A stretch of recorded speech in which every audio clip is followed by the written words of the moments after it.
I know there are probably a lot more experts in the room right now on AI than I am.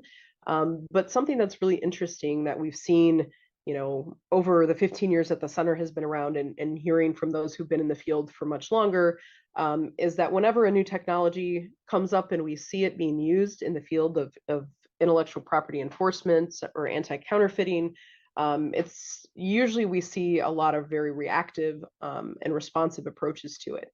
I'll talk in a minute too about what that looks like when that can be a little bit more proactive and a little bit more integrated.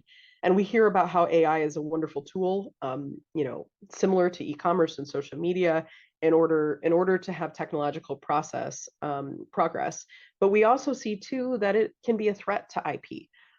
We see that particularly in the online space when AI or machine learning, some of these algorithms are are basically encouraging or putting out information that would lead to an IP violation. We also hear from a lot of our partners too that some of the bad actors are using AI to target which ports to import counterfeit goods into. So they're monitoring for example, there's been a higher enforcement level from customs, whether that's in the U.S. But they're using AI to basically tell which ports have the least amount of monitoring of counterfeit goods, and maybe focused on other issues.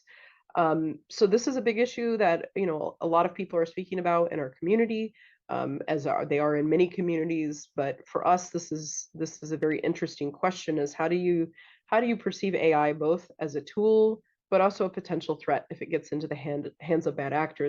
How can we maybe pass a law, maybe not, maybe come up with a community of best practices, but how can we be aware of what's happening, both reactively but also proactively?